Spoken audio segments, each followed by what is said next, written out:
Há um tempo atrás nós presenciamos no Brasil, em todo o Brasil, as manifestações, onde os jovens, os velhos, adultos, homens, mulheres, todos foram para as ruas para manifestar, exigir alguma coisa, seja do governo, seja de outras autoridades. Então nós vimos grandes manifestações, muitos de nós participamos dessas manifestações e algumas delas continuam acontecendo. E aí nós entendemos que chegou um momento como esse de sair às ruas, manifestar, simplesmente porque chegamos a uma conclusão, que as coisas estão fora de ordem. As coisas não estão acontecendo da maneira que deveriam acontecer. E quando nós chegamos a uma conclusão como essa, é natural reagirmos de tal forma, tendo esse tipo de revolução, tentando mudar várias coisas, mudar as situações, tentando mostrar que nós estamos precisando de alguma coisa. E nada melhor do que falar, nada melhor do que manifestar para que isso seja então conhecido. E é interessante pensar que no nível comunitário, é natural acontecer esse tipo de coisa. Essas críticas políticas, essas críticas às questões sociais. Então, numa questão comunitária, há uma unidade onde as pessoas saem às ruas para manifestar o seu desejo. Mas numa questão mais individual, é comum nós buscarmos um aperfeiçoamento.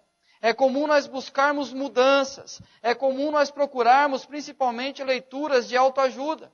Então, quando nós percebemos, quando as coisas estão fora de ordem, estão fora de lugar, quando a sociedade percebe isso, eles vão às ruas e fazem as manifestações. E quando nós percebemos que a nossa vida está fora do lugar, nós começamos então a procurar uma ajuda e principalmente aquilo que é uma autoajuda, onde tentamos corrigir essas coisas na nossa vida.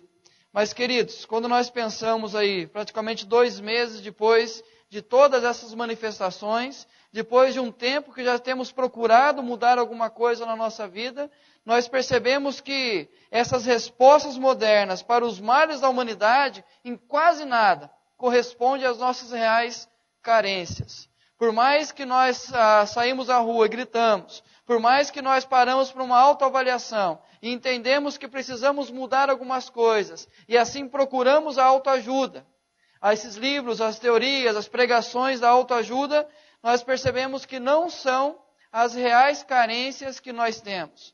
Como nós entendemos isso?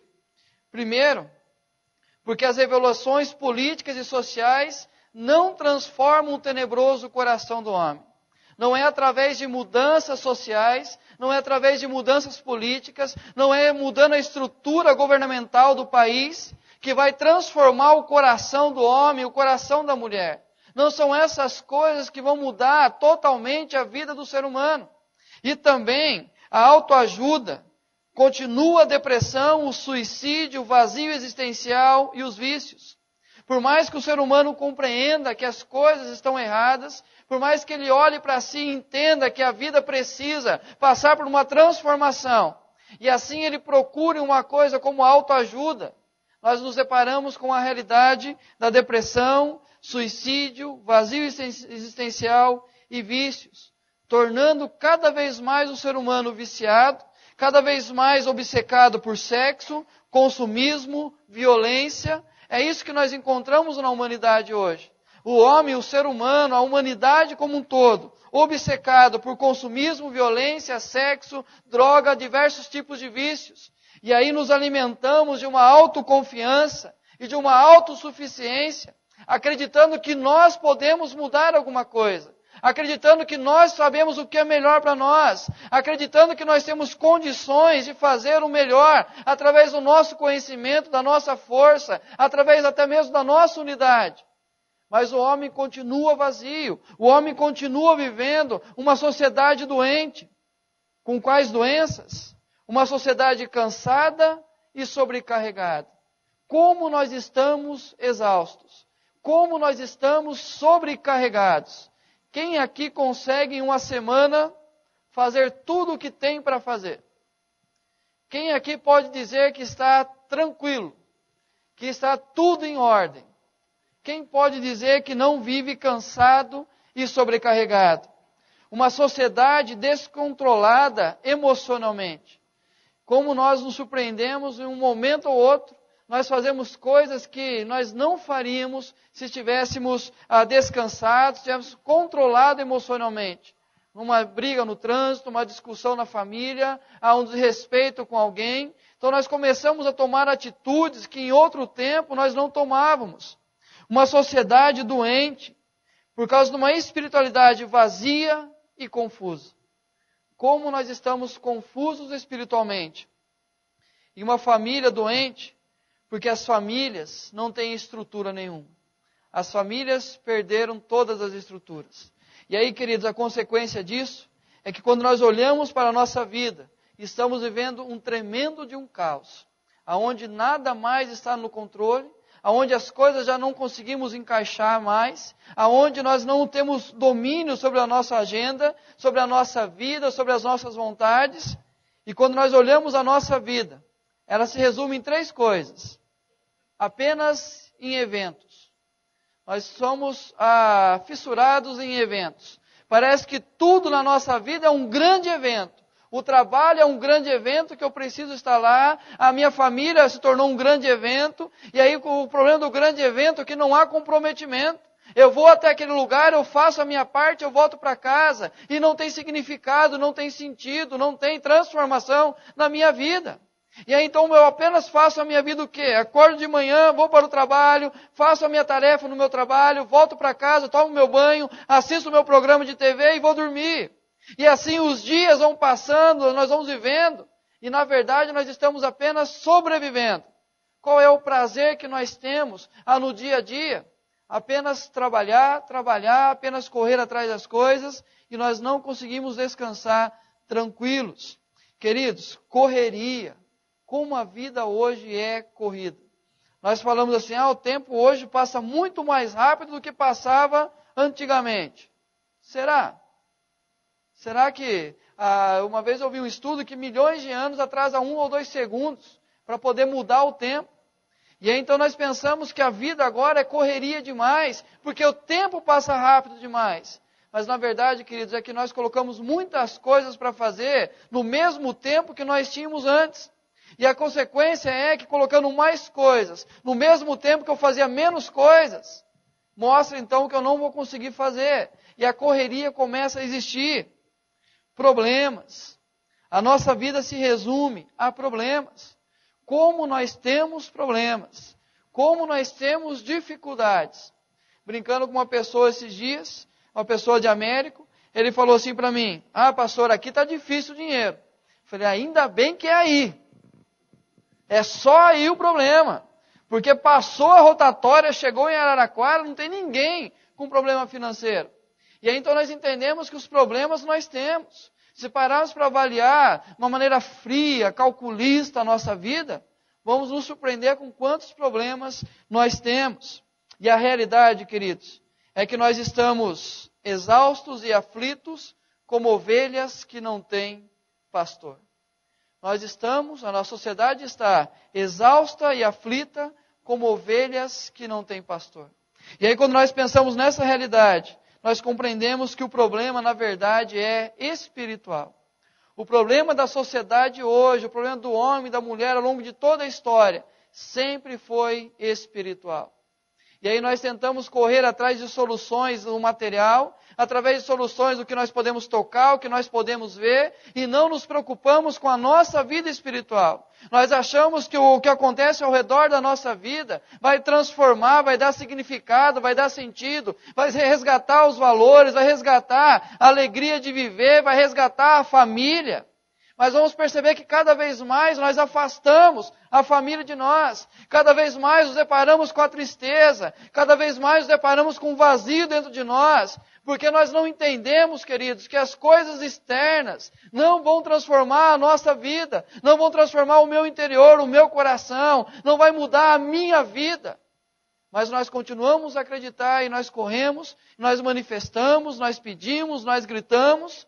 Mas nós não queremos fazer algo diferente no sentido de olhar o que a palavra de Deus diz a cada um de nós. Não estou contrariando as manifestações. Não estou dizendo que não devemos falar, não devemos gritar, não devemos clamar por aquilo que queremos de mudança em meio à sociedade. O que eu estou dizendo é que as mudanças podem acontecer. O nosso país pode melhorar. Nós podemos ter tudo aquilo que nós exigimos. Mas se não mudar espiritualmente, se a nossa vida não mudar o foco, nós continuaremos vazios, continuaremos murmuradores, continuaremos sem respostas para aquilo que é mais importante para a nossa vida. E por mais estranho que pareça, Cristo também foi tentado a viver o mesmo caos que você e eu vivemos. O mesmo caos que nós temos, a mesma correria, as mesmas cobranças, as mesmas exigências. Cristo sofreu tudo isso, mas Ele viveu diferente. E Ele deve ser referência para cada um de nós. Abra sua Bíblia em Marcos, capítulo 1. Marcos, capítulo 1. Vamos ver uma passagem da vida de Jesus.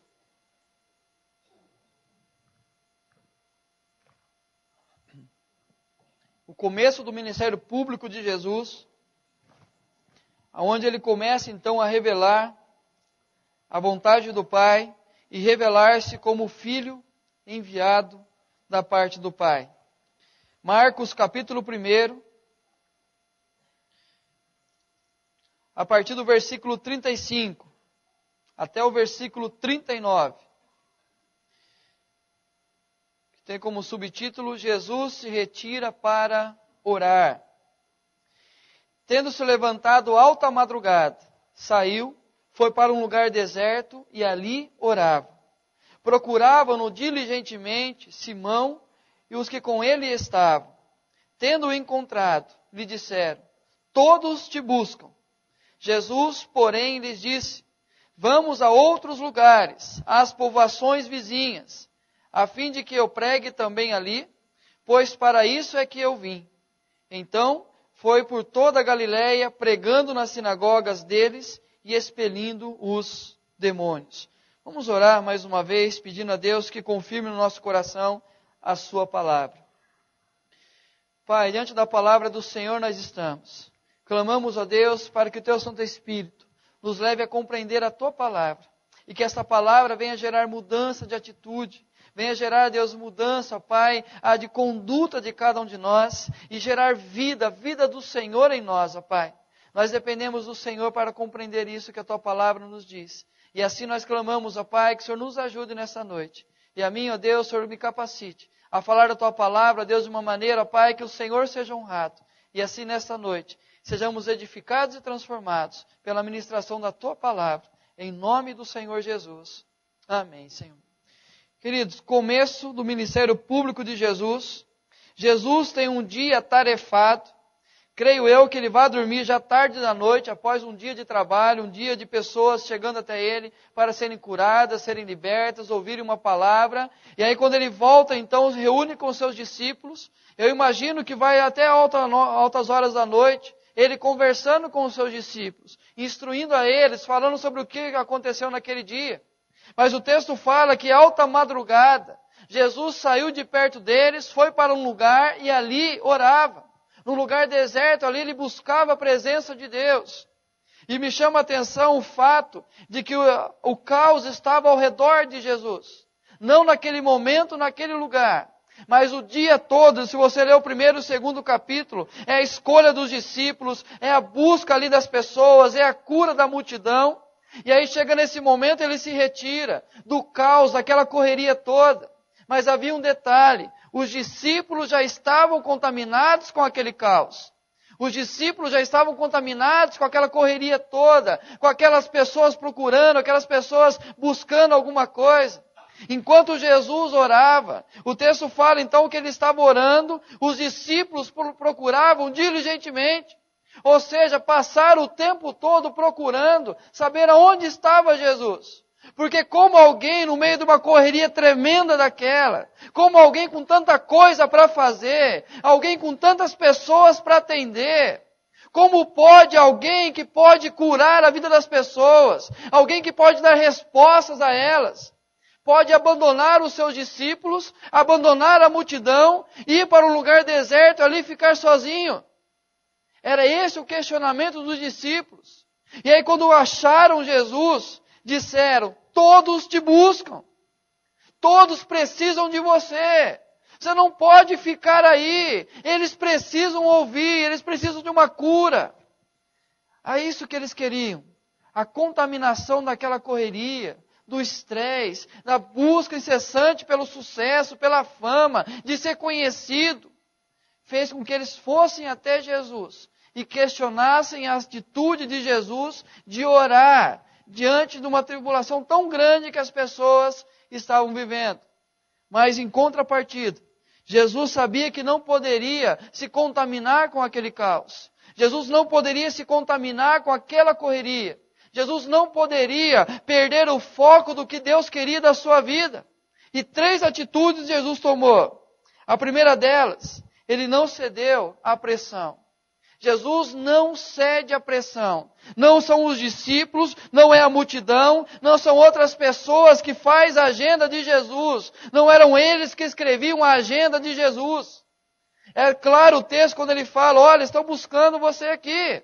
A resposta de Jesus é, vamos para outros lugares, porque eu preciso levar a mensagem a outras pessoas também. Então Jesus não cede à pressão na primeira coisa que ele faz. Ele não abre negociação na sua agenda. Queridos, nós precisamos aprender urgentemente isso. Uma coisa que nós não sabemos falar é não. Nós começamos a aceitar cada vez mais coisas, mais tarefas, mais responsabilidades. E nós não conseguimos falar, não, eu não posso. Eu não vou ter como fazer isso. E aí quando nós menos esperamos, nós negociamos as nossas agendas. E quem comanda a nossa agenda são as outras pessoas. É uma sociedade consumista. É as pessoas procurando as suas próprias vontades. E aí a nossa agenda continua cheia. E quando eu penso em aquietar meu coração, não tenho tempo para isso. A segunda atitude de Jesus, ele foca na relação com o Pai. Sabendo que as pessoas o procuravam, a atitude de Jesus é, se eu não estiver bem com o Pai, eu nada posso fazer para com essas pessoas. E a atitude dele num dia corrido, terminando o dia corrido, sabendo que a agenda seria cheia no dia seguinte, ele para e fala, eu vou orar. Eu vou buscar a presença do Pai. Eu quero ter um tempo de intimidade, apenas eu e o Pai. Eu quero falar para Ele como foi o meu dia. Eu quero ouvir as instruções dEle para o meu próximo dia. Eu preciso entender como tudo isso está acontecendo. Eu preciso manter a minha intimidade com o Pai. E é isso que Ele nos ensina. A importância de focarmos a nossa relação pessoal com Cristo. Define as suas prioridades a partir da relação com o Pai. Jesus define as suas prioridades a partir da sua relação com o Pai. Queridos, como que nós definimos as nossas prioridades? Como que você e eu podemos definir o que é prioridade na nossa vida? E aí nós começamos a ver aquilo que é mais urgente, aquilo que é acidental, aquilo que aconteceu de repente, e aí eu começo a viver aqui apenas suprindo uma necessidade passageira. Eu começo então a tentar resolver aquilo que está ao meu redor, mas aquilo que é prioridade na minha vida, cada vez vai ficando mais longe. Por quê? Porque não é Cristo, não é o próprio Deus que orienta as minhas prioridades. Porque se nós soubéssemos receber essa orientação de Deus, nós iríamos ler mais a Bíblia, nós iríamos ter mais tempo para orar, nós iríamos ir mais à igreja. Mas continuamos a falar, eu não tenho tempo, eu estou cansado, estou sobrecarregado, por isso eu não consigo orar, eu não consigo ler a Bíblia, eu não consigo vir à igreja, eu não consigo alimentar a minha vida espiritual, por quê? Porque são outras coisas, são outras pessoas, são outras situações, outros interesses que organizam as minhas prioridades. E aí, o que orienta Jesus é o que ele ouviu do Pai no momento do seu batismo. Também no capítulo 1, a partir do versículo 9, ele fala do batismo de Jesus. Naqueles dias veio Jesus de Nazaré, da Galileia, e por João foi batizado no Rio do Jordão. Logo ao sair da água, viu os céus rasgarem-se e o Espírito descendo como pomba sobre ele. Então foi ouvida uma voz dos céus: Tu és o meu filho amado, em ti me comprazo. Tu és o meu filho amado, em ti me comprazo. Era isso que orientava a vida de Jesus. Era esta afirmação do Pai que fazia com que Jesus mantivesse o foco na relação pessoal com Deus, que ele pudesse manter essa relação pessoal, que ele pudesse manter, apesar de toda a pressão que ele tinha, de entender que a agenda dele, quem fazia era o Pai. Era esta afirmação diária que ele tinha no coração guardado, na sua mente, onde ele compreendia que ele era o Filho amado, em quem Deus tinha todo o prazer.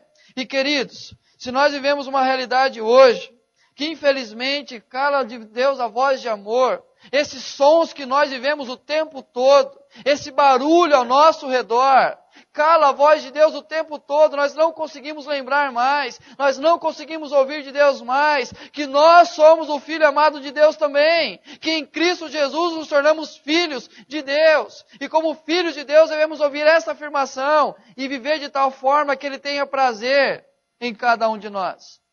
E aí nós entendemos, queridos, que para vivermos semelhante a Jesus, que apesar do caos ao nosso redor, apesar de toda a correria ao nosso redor, pelo menos 4 atitudes nós temos que ter semelhantes a Jesus, para que nós não sejamos contaminados com tudo isso. E assim então nós viveremos de uma maneira saudável diante de Deus. A primeira atitude, nós precisamos voltar a ouvir a voz de Deus. Precisamos urgentemente voltar a ouvir a voz de Deus. Tem pregações que quando nós estamos fazendo, organizando, e Deus vai falando ao nosso coração, nós pensamos assim, mas Deus, espera aí, de novo falar para a igreja voltar a ouvir a voz de Deus. Deus, espera aí, a igreja tem consciência disso. As pessoas sabem da importância de ouvir a voz de Deus. Mas aí Deus começa a inquietar o nosso coração. E a pergunta que vem é, o que impede de ouvir a voz de Deus?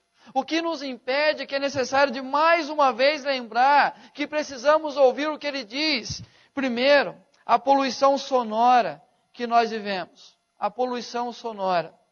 Quantas vozes nós ouvimos ao longo de um dia?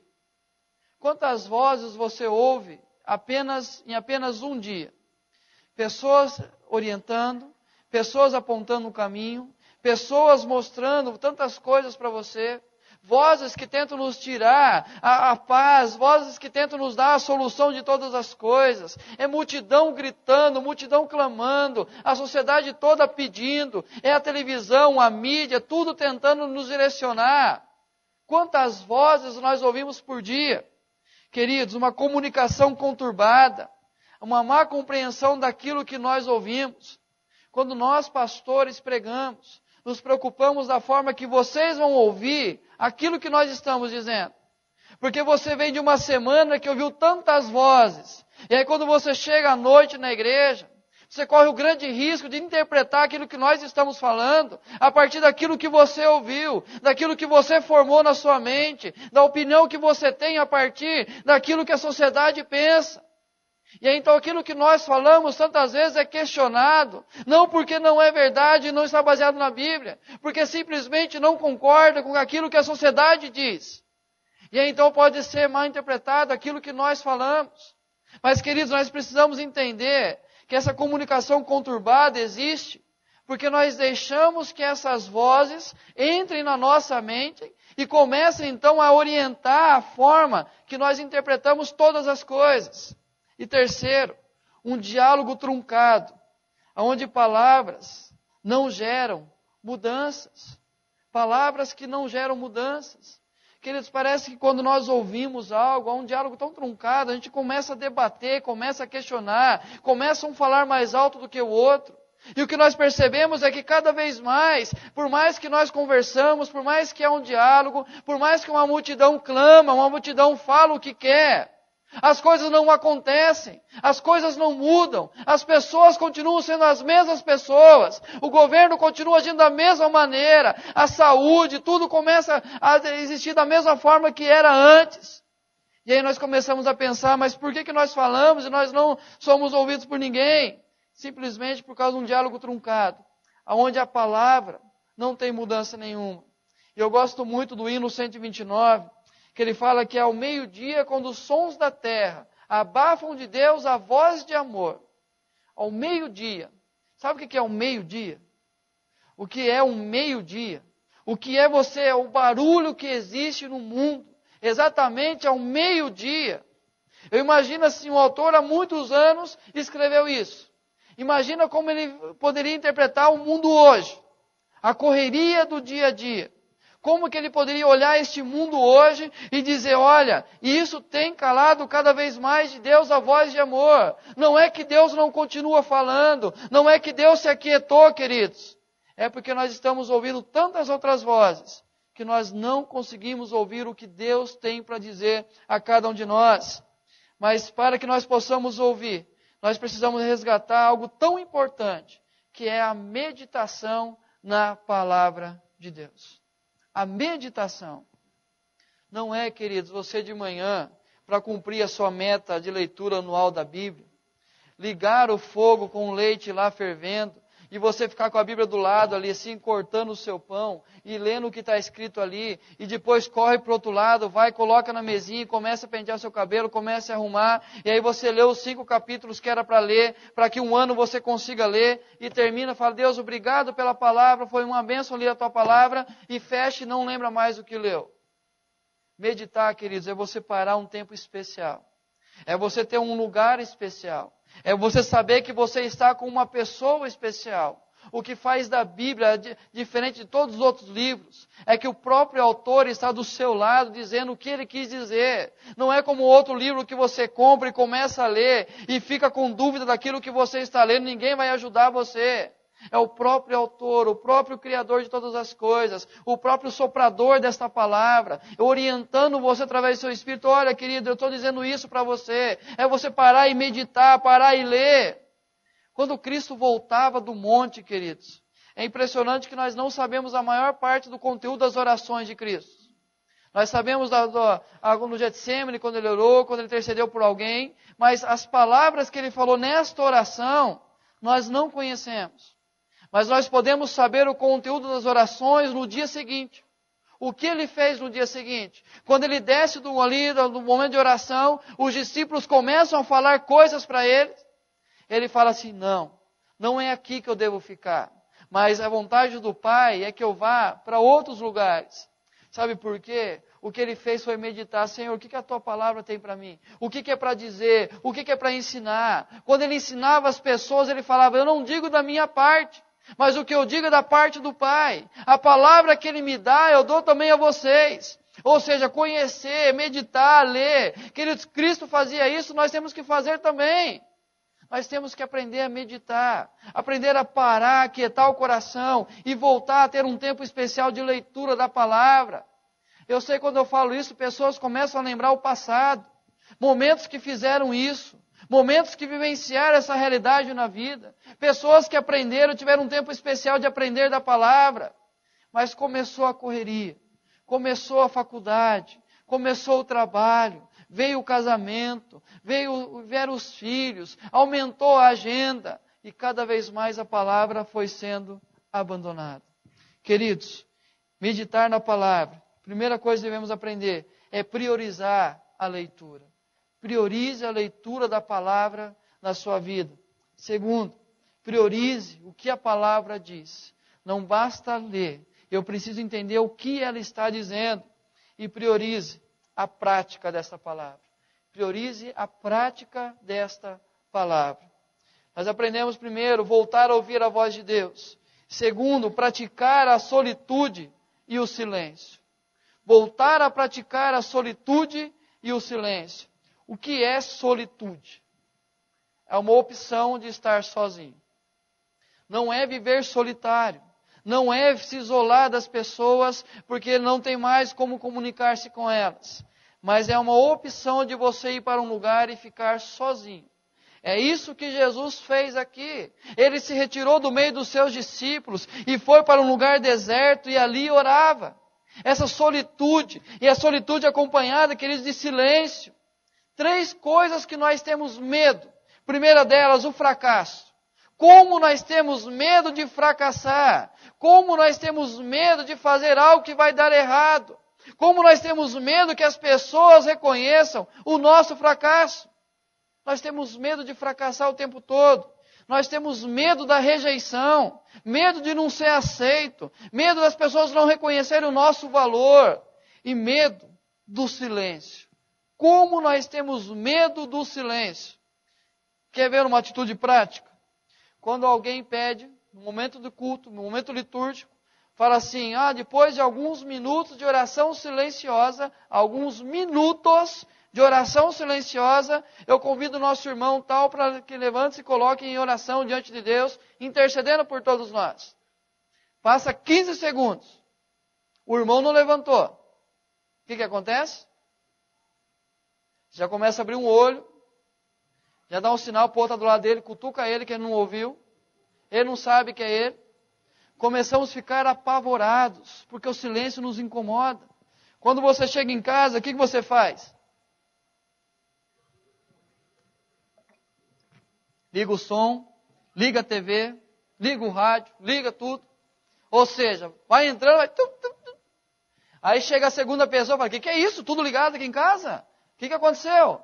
Porque o silêncio nos incomoda demais. Nós temos medo do silêncio. Parece que o silêncio vai tirar de nós tudo aquilo que tem de podridão, aquilo que tem os nossos medos, nossas incertezas. E por isso eu não gosto do silêncio.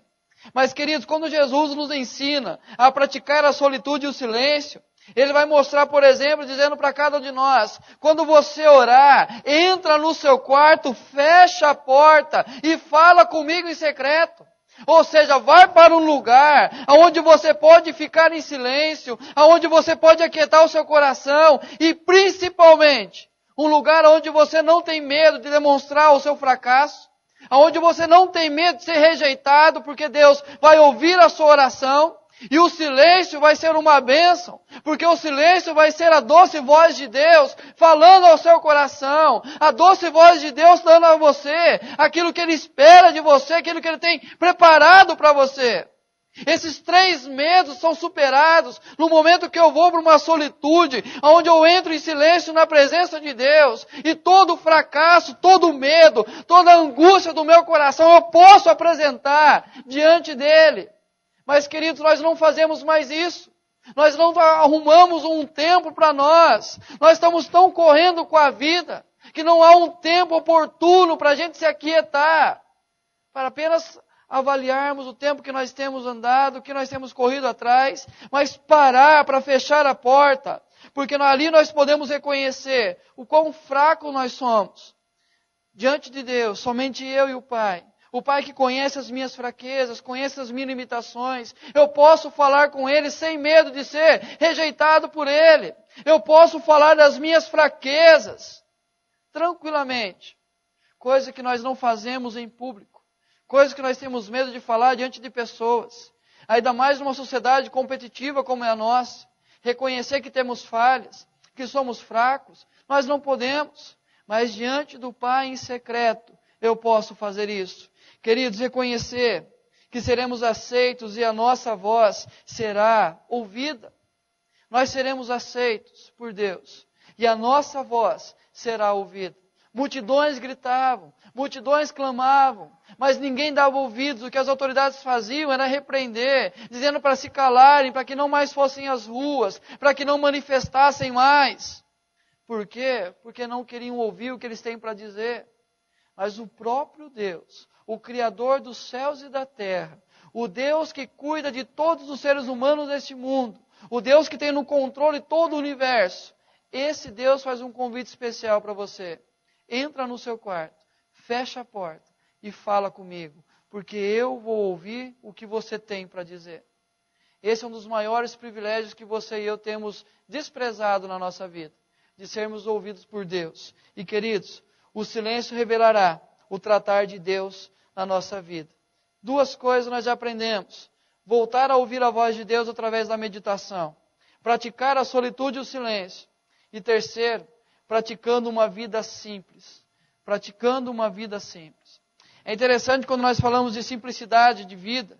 Eu já falei uma vez sobre isso aqui, nós ligamos isso à pobreza, a falta de cultura, a falta de tantas outras coisas, mas simplicidade de vida, queridos, não está ligado àquilo que está ao nosso redor.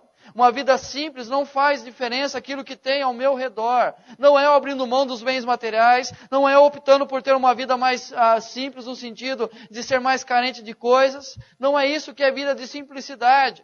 Vida de simplicidade é eu entender que aquilo que acontece dentro de mim vai me ensinar a olhar diferente aquilo que está fora de mim. Mas o que mais acontece é eu tentar ver as coisas fora de mim, preencher o que está dentro de mim. E não vai acontecer. Não vai acontecer. Nós gostamos de frases como assim, a alegria de pobre dura pouco.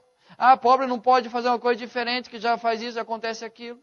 Porque nós achamos que coisas exteriores vai fazer diferença na nossa vida. E não vai fazer. Porque se fizesse, queridos, nós não teríamos tantas pessoas ricas, famosas, poderosas, cometendo suicídio, morrendo em drogas, se isso fosse tudo verdade. E aí então, os discípulos, eles estavam buscando sucesso. Busca pelo sucesso a agenda de homens. O que os discípulos estavam fazendo é, Jesus, está dando certo o que você está fazendo. É melhor estar presente, vendo as pessoas olhando para o Senhor, porque é melhor fazer isso que a multidão está nos seguindo. E era a agenda de homens. E Jesus vai repreender ao longo do seu ministério os seus discípulos, até o ponto de chegar para Pedro e falar, Pedro, você apenas cogita das coisas dos homens, e não de Deus. E aí quando nós pensamos nessa realidade, nessa busca pelo sucesso, é o que nós fazemos todos os dias da nossa vida. Infelizmente, é o que nós fazemos vivendo a agenda dos homens. E o que preenche não é o externo, é apenas essa aparência que logo some. É aquilo que você olha no espelho e vai embora, já esquece como é. E a aparência, queridos, quando nós apenas valorizamos o que é externo, aquilo sumiu, as pessoas deixam de nos valorizar. Elas deixam de acompanhar a nossa vida, deixam de estar do nosso lado. Hoje eu assisti uma entrevista de um ex-jogador de futebol, que jogou futebol 12 anos na Arábia.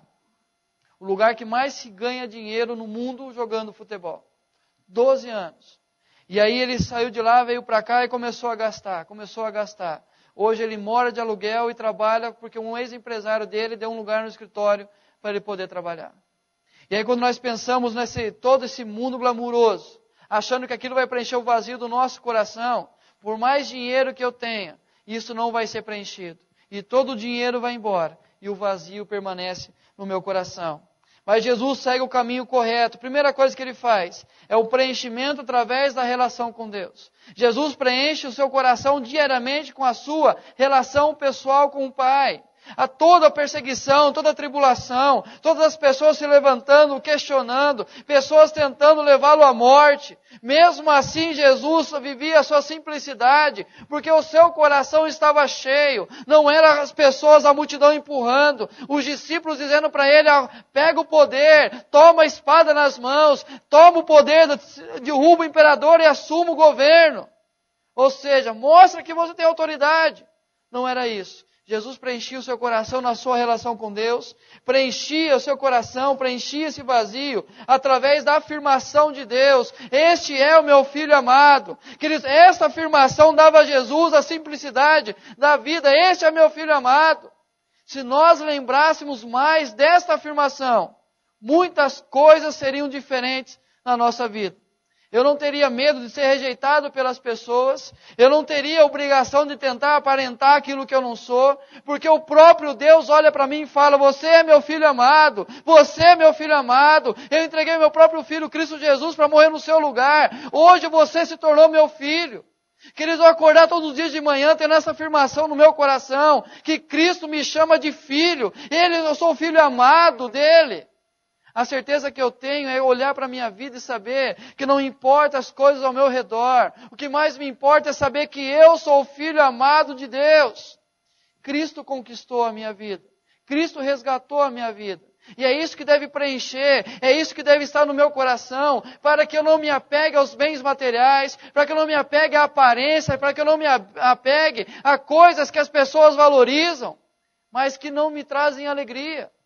Mas é entender, queridos, que Cristo no meu coração é o propósito ideal de vida.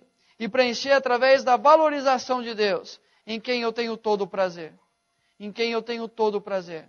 E aí talvez você pense, mas está falando de Jesus aí, pastor.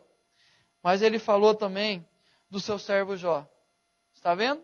Meu servo, homem íntegro, fiel, temente a Deus, que se desvia do mal. Homem que traz ofertas para os seus filhos. Homem que se importa com a sua família. Homem que se preocupa diariamente com a sua vida espiritual. E é o que eu quero ouvir de Deus um dia, queridos. Deus olhando para mim, está vendo meu servo Alexandre?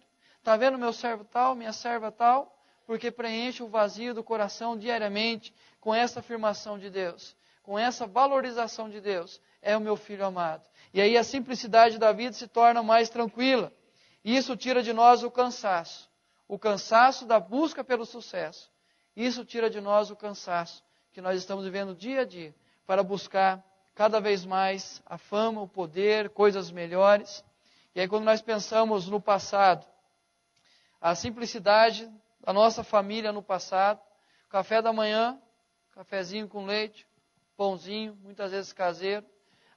Esses dias eu fazendo um bolo lá em casa, sou craque para fazer bolo, só de cenoura. Eu fazendo o meu bolo, aí comecei a pensar, olha, a minha mãe fazia muito bolo para a gente, a minha avó fazia muito bolo. E aí eu achava sempre que era um agrado. Mas quando eu vi o final do bolo que eu fiz, o quanto eu gastei, eu falei, na verdade era apenas uma economia que era feita. Apenas uma economia. Porque aquilo durava mais dias, era mais barato do que comprar pão. E aí quando nós pensamos no nosso café da manhã hoje, como é caro o nosso café da manhã? Primeiro, se nós temos tempo para tomar café da manhã. Se nós temos tempo para desfrutar daquilo que o nosso trabalho ganhou. De tomar um café tranquilo. Quando nós pensamos o quanto nós gastamos hoje com coisas que nós não precisamos para que possamos alcançar a felicidade, nós começamos a entender que nós entramos numa correria tremenda porque nós esquecemos aquilo que é o mais importante. Este é meu filho amado e é na sua vida que eu tenho o prazer. E queridos, encerrando, praticando o serviço ao próximo. Praticando o serviço ao próximo.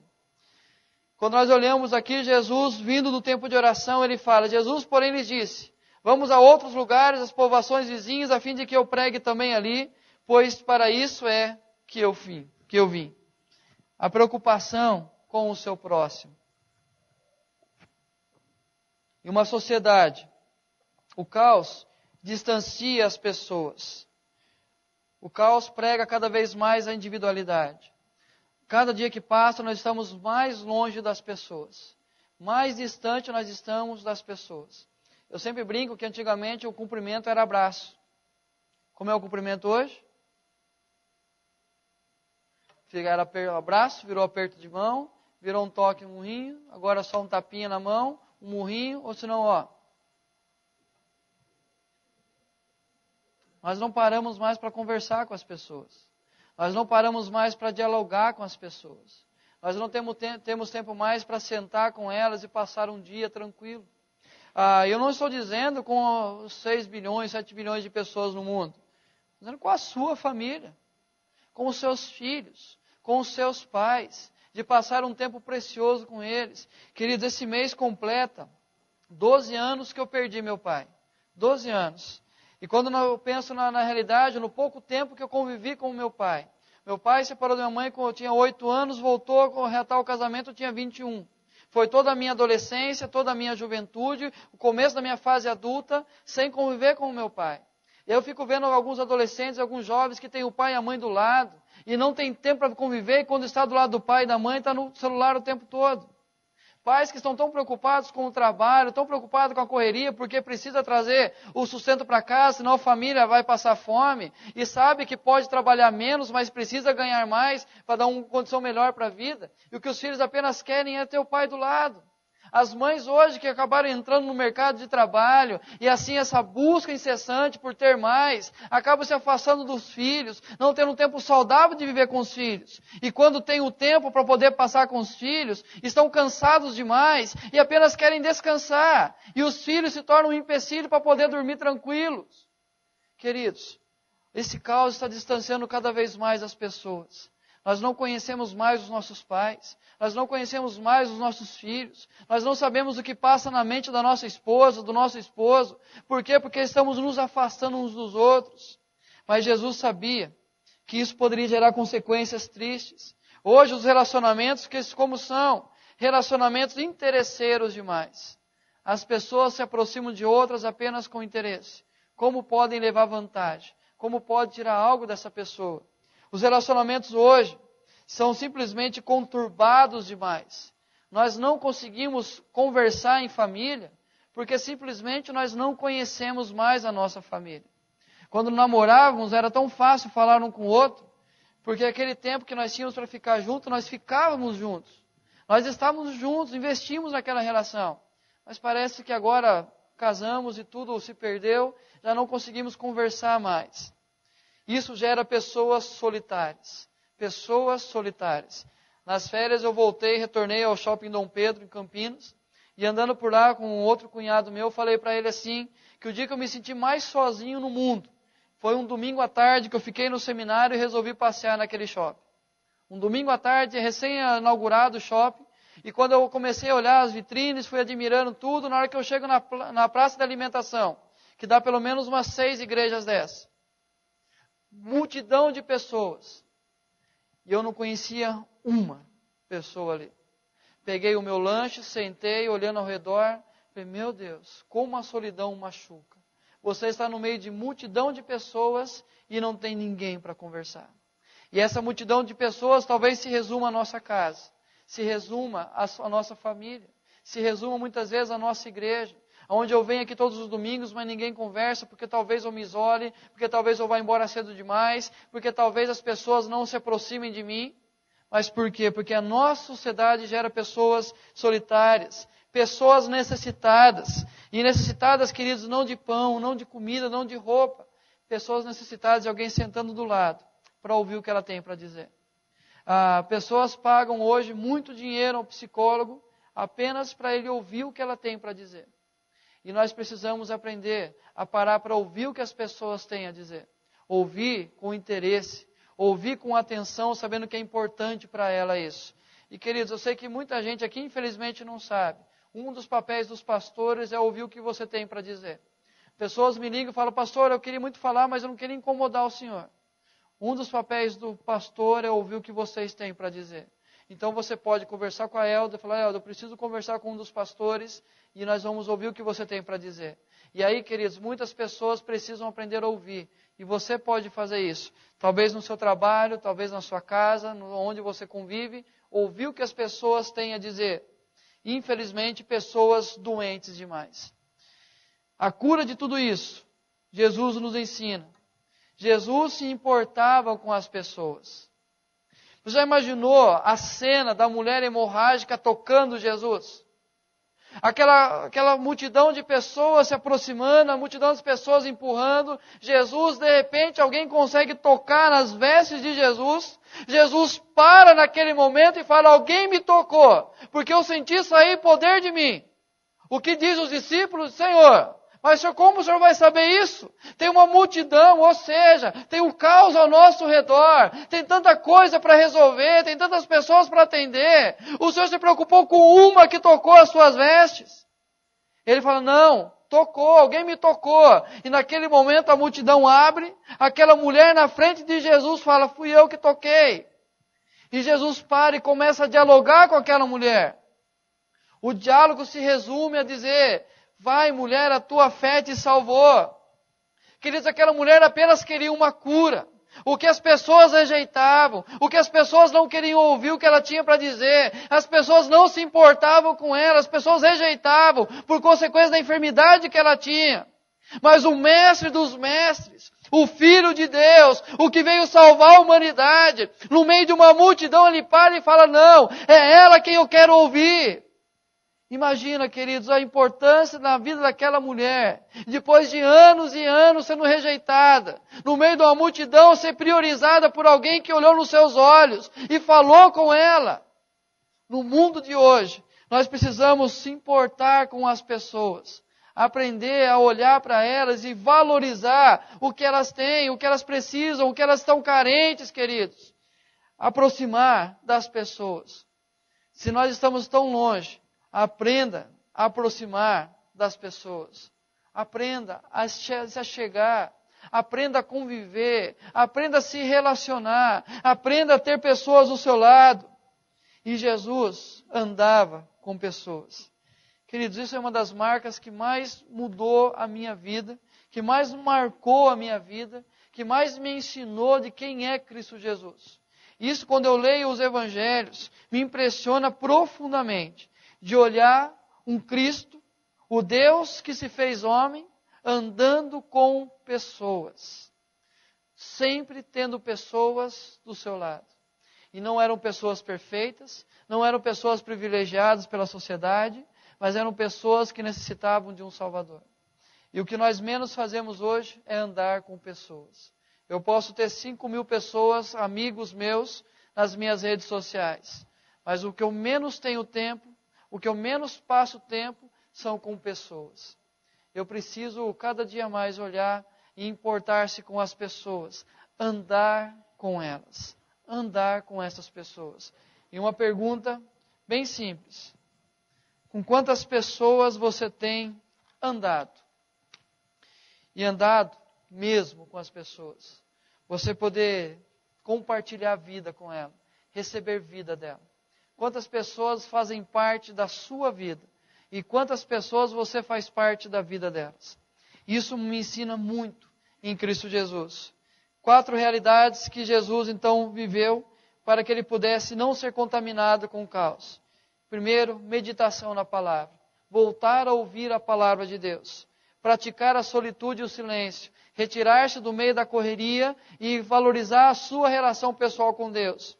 Praticar uma vida simples. Uma vida baseada na seguinte afirmação: este é meu filho amado em quem eu tenho todo o meu prazer.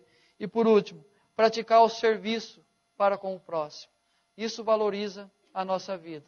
E com certeza nós iremos superar todo o mal que uma sociedade no caos vive. A nossa vida será diferente. Vamos colocar